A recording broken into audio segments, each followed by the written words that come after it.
You are listening to the People Centric podcast, where we talk through the toughest challenges that people face at work and give practical advice to fixing those challenges. Thanks for joining our movement to create workplaces that are happier, healthier, aligned, and empowered by putting people at the center of all that we do.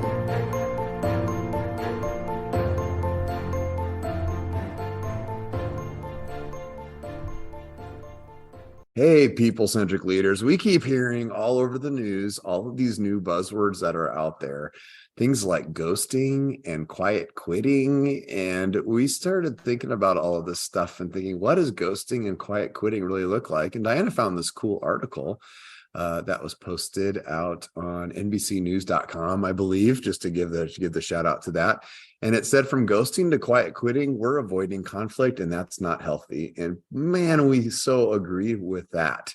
So today we're going to talk a little bit about some of these trends in business, talking about generations a little bit, talking about like these terms of ghosting and quiet quitting and how employees are responding and how managers are responding and how owners are responding.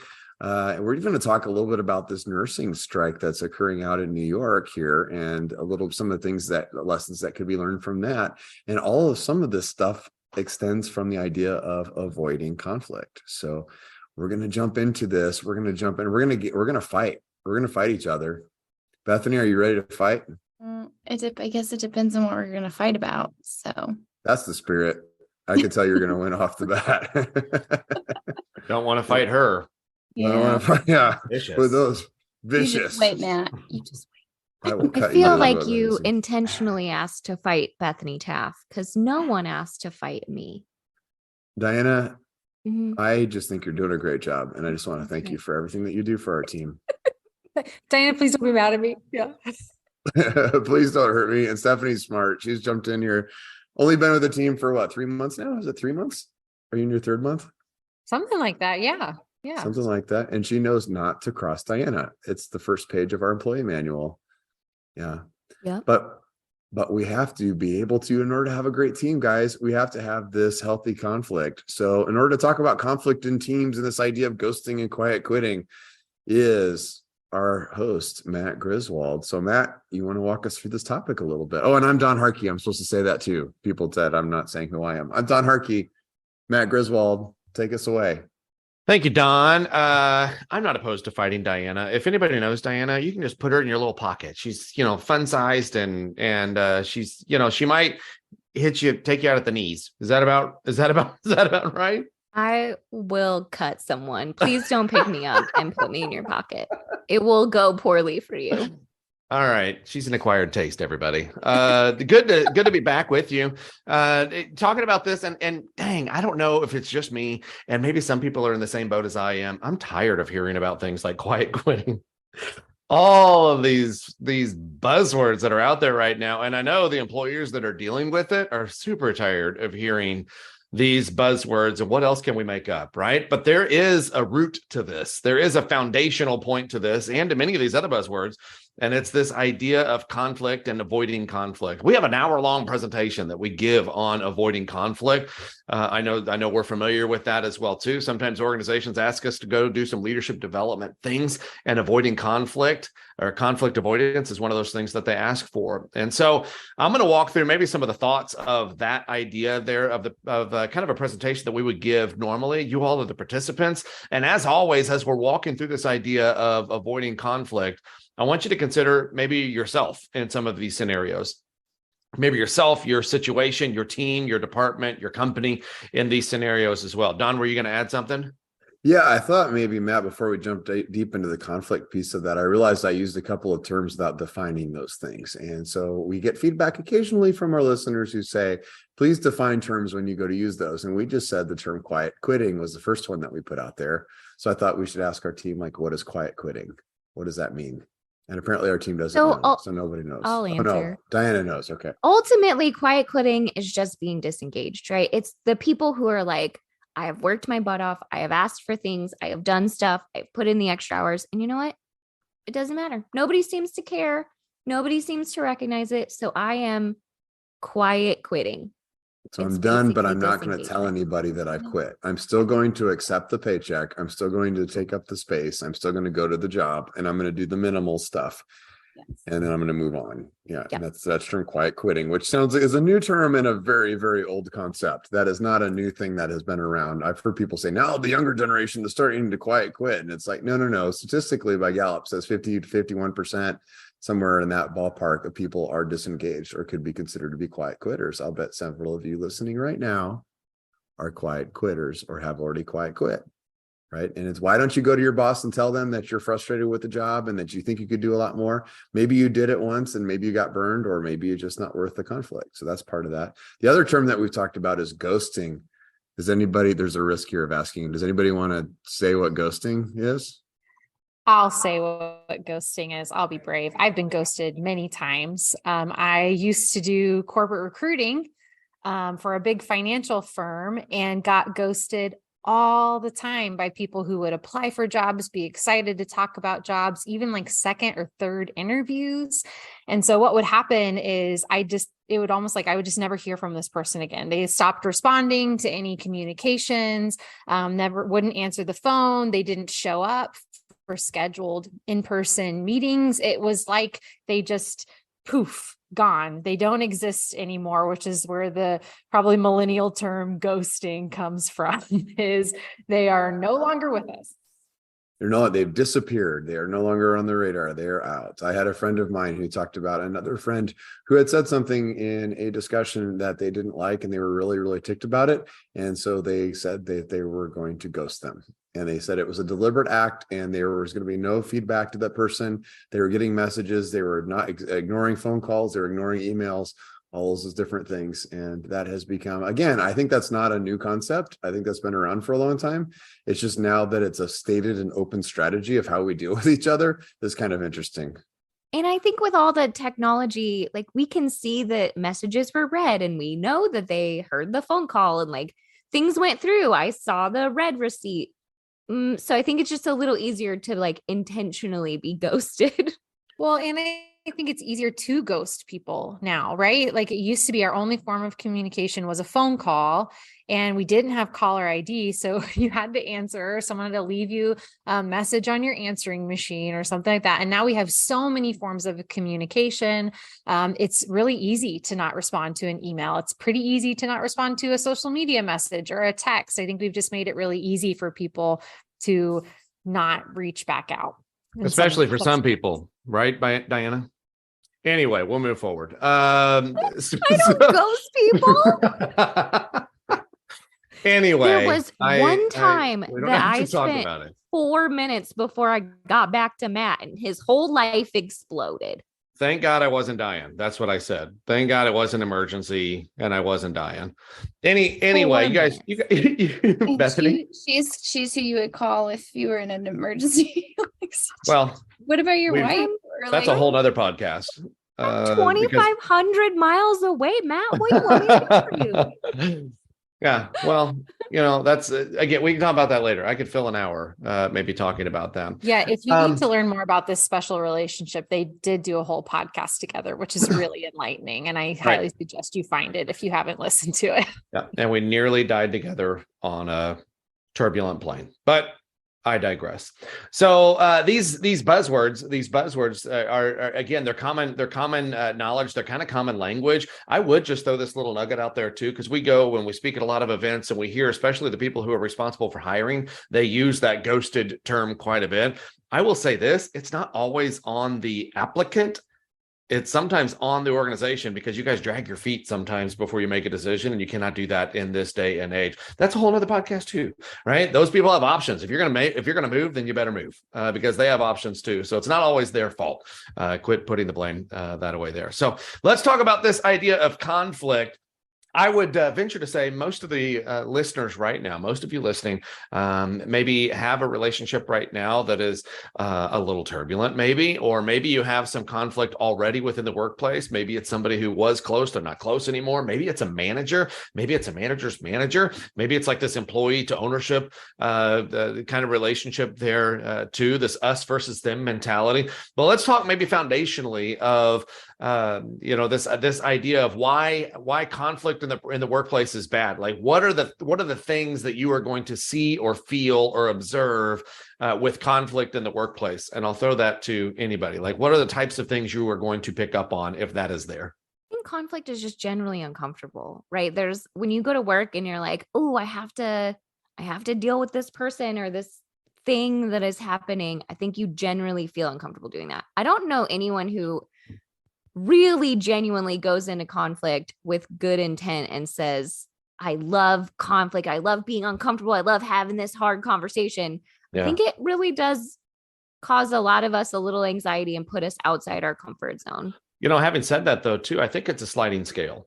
I think there's some people, whenever I'm doing this for groups or whenever I'm doing this at like a leadership development seminar kind of a thing, I always ask, like, how many of you are conflict adverse? Like, you hear conflict or you see it and you just walk the other direction. I'm doing everything I can to avoid that thing. And then I realized that they sheepishly kind of raised their hand, a portion of them. And I realized I just asked them a very intimidating question in front of their peers, which was also maybe conflict. And so I have to apologize immediately. But then there's another side of this. There's another group in there that's like, conflict? No, bring it in here. I will punch it right in the face in front of everybody right now. Let's do this, right? And so it's a sliding scale. If I'm that person who's low on the scale of conflict, then I'm probably much more sensitive to maybe things that are perceived. Like, Diana, you were using an example the other day of the boss just wanted to have a conversation with the employee just to be able to maybe check understanding of where they were coming from. And the employee was like, whoa, I don't want to calm down. I don't want to get involved in that. Like, what are they going for? What are they trying to go for? And if I'm that person who maybe is on the lower side of that scale, I'm maybe much more sensitive to perceived conflict than some of the others. The other side of that too is if I'm on the higher side of that, if conflict doesn't necessarily bother me, and when I say conflict, it doesn't mean physical altercations, right? I mean, it can mean very direct conversations or very direct in my messaging where you're giving directions or commands, maybe rather than asking questions of somebody. If I'm on that side of it, you might not be aware that you are creating other little pockets of conflict because you're just going about your day. I'm not trying to start fights with anybody. We're just doing work. This is how I work. This is how I accomplish things. But to the initial question of if there is conflict there, let me ask a two-part question then. What are the things that you might observe like from a team dynamic? I'll throw one out there. They're probably kind of in a shell. They're probably not working together. They might be more isolated in their working. They're not looking for opportunities to kind of cross-functionally work. But then the other part of that question might be too, what are some of those common ways that people tend to avoid conflict as well that maybe you've observed in the workplace? Who'd like to start?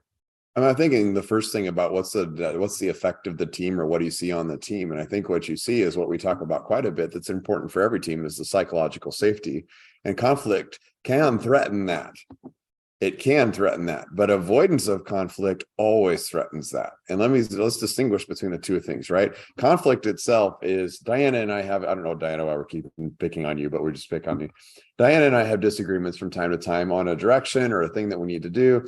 Diana and I have we talk about it. We said that's conflict. That's a form of conflict. And we can sit down and talk about it and argue about it and say, I don't know what you're trying to get at. I don't know what the direction is. It can be emotional. It can be heated, all those different things. But there's a discussion that happens. That's the actual conflict, right? So if we avoided that conversation, then what happens is the team kind of still knows that it's there typically, because we're good at picking up body language. We're good at picking up. It's weird. Don and Diana aren't talking to each other right now. That's odd. I wonder why they're not talking to each other. Or if somebody will ask a question, everybody kind of has that look on that smirk on their face of like, I have things to say, but I ain't going to say it.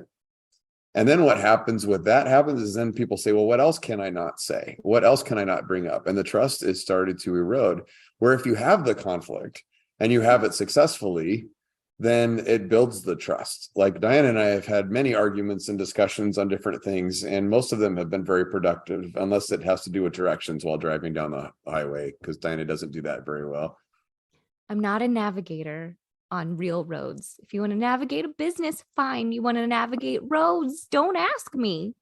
That was the only time I think I've been True story. mad at, Diana and I stayed together in New Jersey with a client in New Jersey. And for 3 days in a row, we left the hotel, turned right. For 3 days in a row, we left the hotel, turned right. Walk a few blocks and we're there. Day 4, for whatever reason, Diana left the hotel and turned left. And I watched her walk for about 10 or 12 feet. And I was like, where are you going? For 3 days, we've gone the same path. That's a true story. Yep, That's is a true story. True story. I have no cognitive map, okay? yeah. This is And why whenever she travels alone, we're like, Diana, you doing okay? Diana, did you find that flight? Okay. Diana, what city are you in? What do you see around you I right told now? Always- What my do you own see? just fine. we stick air tags to her forehead so we can find her when she wanders off.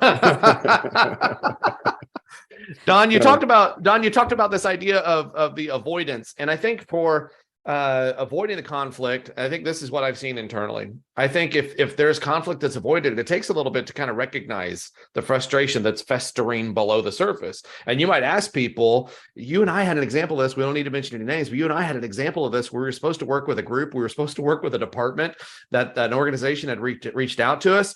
And they're like, there's a little miscommunication in there. There's a little division in there in that department. So we just kind of want to uncover that. Great. That works. I called the manager of the manager of that group. I'll just say that if I can speak in code. And I said, I understand there's a little division that we need to work through. And their first question is like, what do you mean? What's the division? I don't understand. What is it what's going on? The silos. And I immediately started backpedaling going, did I not hear this correctly? Long story short, no, there was division. There was a lot of division, but nobody had told the manager of that group there, which made for a fun session. So there's this festering period of the unknown before it gets there. Bethany? Yeah, I was going to add to that because sometimes I think that conflict avoidance isn't always as obvious. Yeah, sometimes you might have this culture where it's like everybody's really positive, but that's the problem, is that everybody's really positive and nobody wants to talk about the hard things. And so then often for us, at least from our side of this, is like we'll work with these organizations, these teams, and they're really great people. They're so much fun. They're so kind and warm. But then we start engaging them and we get these like side calls from different people in the team that's like, oh my gosh, I have so much to tell you. And we're like, oh, where has this been? And why aren't you guys talking about this in your meetings? And like, when are you guys communicating about this? And the answer is we're not at all. We just really don't want to hurt each other's feelings. And so we just don't talk about it. I've seen some calls or I've seen some, and Matt, we lost his audio for a minute, so he's going to have to reset his microphone. So I'm jumping in to help him there. A little bit minor technical glitch, no problem there. I've seen sometimes when you're trying to avoid conflict over a while, and like you said, it becomes overly friendly, that it also kind of builds like this pressure inside the team. And then it comes out in weird places. Somebody like in the break room, they didn't do the dishes again. I can't believe that person is always da da da da da da. And it's like, was that the root? Like, is it the dishes really the problem here? And it's like, no, it's actually because of something within their job responsibility that they didn't do, or some conflict that happened before. And it creates, we've talked a lot about stories. Unaddressed conflict helps people become misaligned in the stories that they tell. And if you go too far down the road in that story, as we've talked about, then the story that's in your head about that other person, you start to look for evidence to support that story. And what's more is you find evidence to support that story. So your boss says something to you that you consider to be rude. You don't address it. Your boss didn't know they wasn't trying to be rude about it. And you think, oh, my boss is just rude and my boss is a jerk. And then everything your boss does is shows that they're a jerk. So I think that's how it shows up too, is in pressure. Sometimes it shows up in weird situations. Like there's something else going on here. It's not the thing that we're arguing about right now. Yeah, I was going to like tie into that a little bit, how we were talking about how you and I have conflict. And I think it could be easy for me to say the story of like, well, Dawn never listens to me, or Dawn doesn't take my professional advice or whatever. But instead, when we have that conflict, because we do intentionally do that and intentionally discuss the things where we're not aligned, we end up staying very aligned because we get to hear what each person is thinking. Yeah, I think teams that avoid conflict also avoid the opportunity to build trust. I think that's how you build trust, is you work through conflict. If you've worked through conflict and you've worked through things, and again, Diana, I'm using you and I as an example because we worked together for about 10 years now. It's the areas when you fought side by side with somebody and completely disagreed and completely gone different directions from each other and still find common ground in that and then work through that. Then you build out and you realize anything that happens, you're like, oh, we can deal with that. That's no problem. And I think that's really good. So I think that's another problem with the conflict avoidance.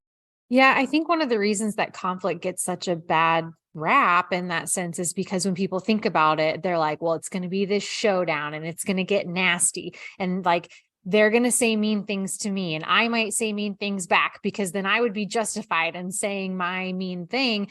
And I think that if people can kind of remove that, because again, if you know this person and you trust this person, you guys should be able to have this conversation and give that feedback or share something with kindness. I think that's one of, again, the big misconceptions about conflict is that it has to be just this huge negative event. Like, why couldn't it just be a conversation where two people who respect each other, or even maybe if we don't have that trust, we respect each other's roles within the organization, to have a conversation about what's not working here because we both want it to be better, versus like it has to be this drag out personal thing where we're either going to come out of it and there's a winner and a loser, like why couldn't we both win? Can I piggyback on that, or maybe ask a secondary question if I'm using facilitation terms here? Let me ask a second level question here. So if that's what we want to do, if that's what we want to be able to not come in as a knockout, drag out fight, what are some good best practices to maybe start a conversation? Like, I think we've made the foundation for here's the conflict. Everybody understands that. But what if we want to push past that? What if there is some conflict I need to address? Stephanie, I think, is making a good point of saying, I understand one of the fears of that is we're not comfortable with it in the first place, like Diana talked about. I understand another one of those fears is like, it's going to get ugly, and it doesn't have to get ugly. I just have something that needs to change, whatever that looks like. So maybe what are some best practices to be able to start that conversation so maybe it starts off on the right foot? Yeah, I mean, I would say, like, if you're going to initiate the conversation, then lead it the way you want it to go. Like, come in and be a little vulnerable. Like, if you're struggling with someone and maybe they did something that made you upset, to be like, hey, this happened last week and it didn't feel super good to me. Like, I wanted to talk to you because I've been thinking about it. Like, how did you feel that went? And open it up. And it's just a conversation versus an accusation of, hey, you did this last week and that was wrong. And that made me mad. If you do a lot of like the finger pointy language, then other people's walls instantly and their guard goes up. So I think that's probably one of, from my perspective, things that's worked well for me of having these conversations is if I can come in with my guard down and willing to be a little bit vulnerable and not assuming that I was right. Yeah. And I think just with your guard down, and I'm going to throw it to Diana here too, but in order to make sure that my guard is down, it's probably another good best practice not to do it right after when the emotion is high.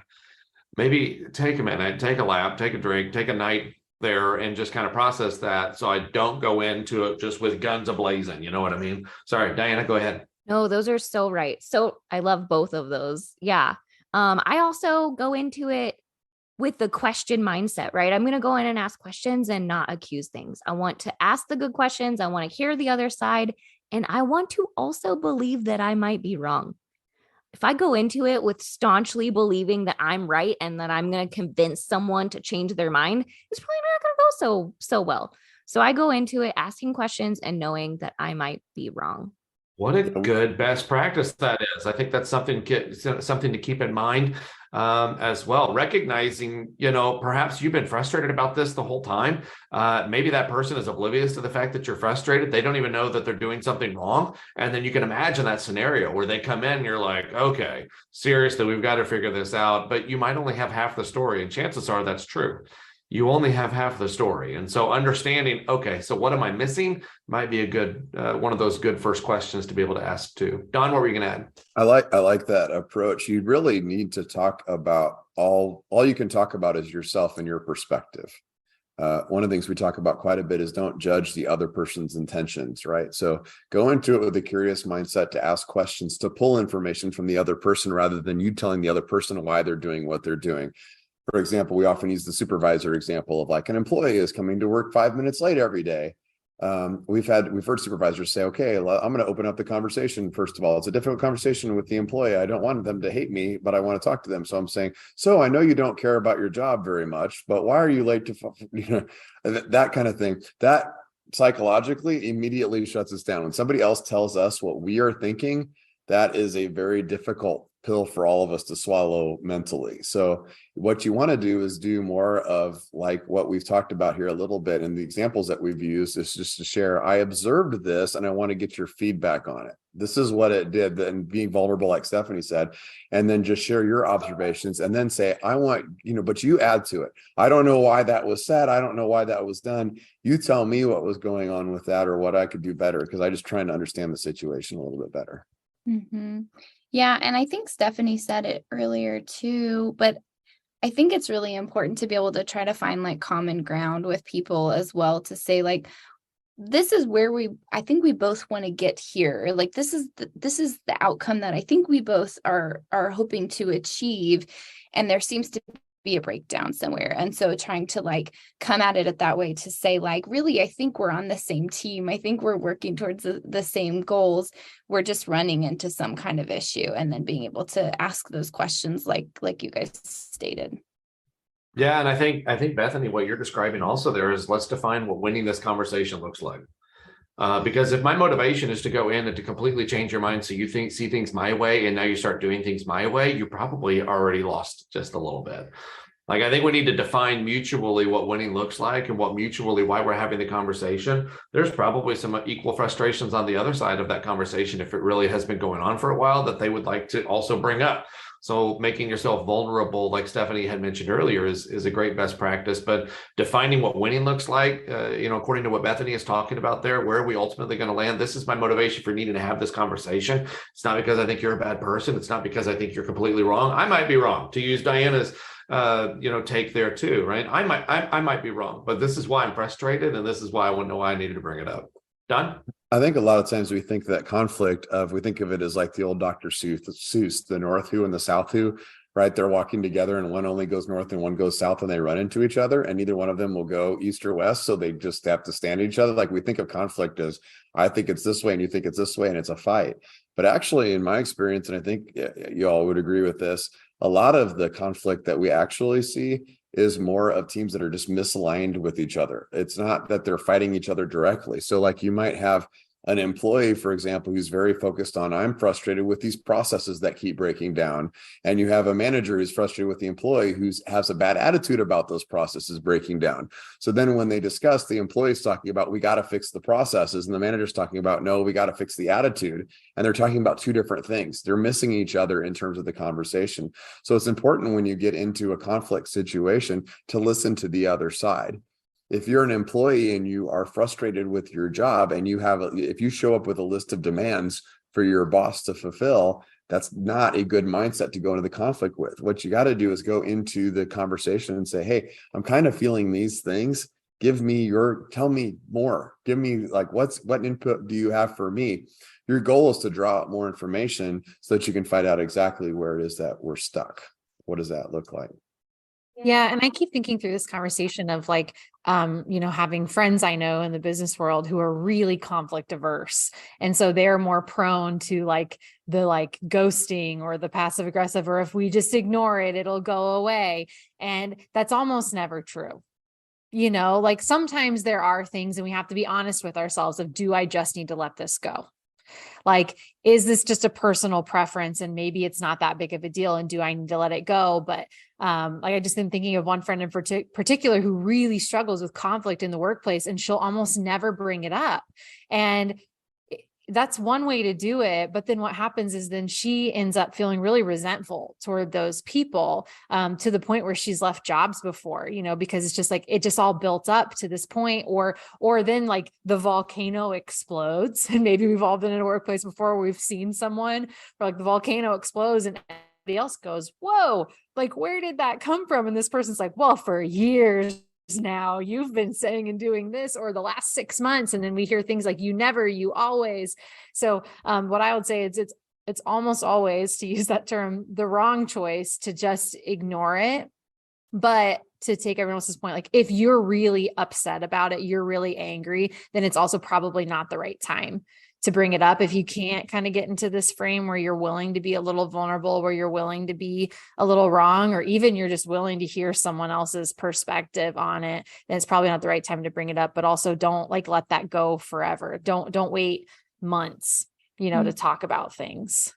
Yeah, I was listening. This reminded me of some podcasts that I was listening to about conflict and having these difficult conversations. And, you guys were talking about asking lots of questions and the process. And one of the things that was stated in one of these podcasts, and I'm sorry, I can't remember which one, there was like a string of them, said that like being asked questions is actually going to make your counterpart like you more. So that's sort of a trick to it, that it's like it automatically like takes barriers down for both sides of it. It's helpful for your brain going into it to be able to ask questions because you're getting more information, but it also makes the other person in the conversation feel like you're listening to them and you're trying to show interest in them as a person, and they're less afraid of the conflict that could be there potentially too. And so, anyways, I think I just wanted to add that because I think it seems really simple, but it's really great. It's a really great piece of advice. The other thing that I think come from that too, that I was reminded of, is like those elaboration questions. So you might start by asking the first question, but ask the person that you're having the conversation, ask that next question and ask them to elaborate on what they just said, because that's going to keep you from asking pointed questions, I think. So it's just the type of question you ask is important too. I think this conflict avoidance thing also, we've talked a lot about quiet quitting and ghosting, which a lot of times is applied, especially the quiet quitting is applied usually to employees. But I think the management's perspective of that, or version of that sometimes, and you guys are going to laugh, but is sometimes surveys. I don't want to talk to my employees to find out what's going on. I'm going to passively survey them and then take the data and put information. And while those are questions, they're not necessarily direct engagements, opportunities to be able to work with employees. Or like I've mentioned the nursing strike in New York. At one of the protests, the nurses brought pizza boxes. And the reason that they have the pizza boxes is they've been asking for all of these different things that they need. They want like better, safer environments, better working conditions, those types of things. And what administration was doing in those hospitals was they were buying them pizza, when they had to work really late or extra things, which is very nice. And no one would say that they hate pizza. But I think I don't want to take pizza off the table. We don't want to take pizza off the table, right? We will not take pizza off the table. Pizza is very good, and it is a team building activity. All the good things for pizza. Pizza does many, many things for you, but it can't replace a good conversation. You can't go. Management sometimes says, "I'm worried that if my employees are upset," and we've seen managers do this, I'm going to avoid them. And what I'll do instead is show them that I appreciate them through passive means. Like I'm going to do something, I'll buy you something, or I'll put some food out there in the break room, or I'll send out a passive card or something like that. Again, it's not anti the card thing. It just doesn't replace the other pieces to that. So as we've talked about these different forms of conflict avoidance that are very common, I think sometimes I think employee surveys can be we're not anti-employee survey. We do those a lot of times for companies and with a lot of success, and it helps to take that data, but it doesn't replace those other conversations. And I think it's up to the reason we wanted to do this topic is quiet quitting. If you're sitting out there, you might be thinking, I've heard people say, it's not up to me to fix my employer. But if you have quiet quit, the message there is you're avoiding conflict. First of all, you are avoiding a chance to potentially make your job better for yourself and for your employer. Second of all, it's just not good for you. It's a bad habit to get into. Avoiding that conflict altogether, avoiding those critical conversations, just creates a lot of turmoil. It doesn't allow you to build trust. It makes you feel more alone. It reduces your job satisfaction, all those different things. It reduces psychological safety. And I think that's why we wanted to pick up this topic. Yeah, ultimately, we're not saying no conflict. We're just saying healthy conflict. Sometimes we help organizations do what we refer to as fight fair. Like you're going to fight. It's like any relationship or any partnership. Like there's going to be some sort of conflict that you have. We just want to help you fight fair. And part of the way of fighting fair is maybe utilizing some of the tips that you all, that we shared here. I say you all, that's my team. That my team has shared with you all. So hopefully you're able to take something from that and at least take that first step. Sometimes you might not have any idea how it's going to solve itself, which might be part of the scary part. But what we would do is challenge you, just take that first step. Most likely, if you are frustrated, they're also frustrated. Somebody's got to take that first step. So I would encourage you to have that conversation. If you have other feedback or other questions about this topic or any other topics you'd like us to talk about, feel free to listen to the outro, get a hold of us. We love to interact with our, not fans, you're not fans. Maybe you are fans. I don't know, people, with the people. We like to interact with the people. So anyway, feel free to reach out to us. We'd love to hear from you. Feel free to share the podcast. We love our listeners. Hope you have a great rest of your day. Thanks for joining. Thank you for listening to the People Centric podcast. We are so grateful for you joining us every week. If you like this content, please like and subscribe. Also, feel free to share on your social media with everyone that you know. It really does help us. If you would like to contact us, I have put our information in the show notes. Please reach out anytime. We love hearing from you. We will be back next week with a new topic. Until then, be well and lead well.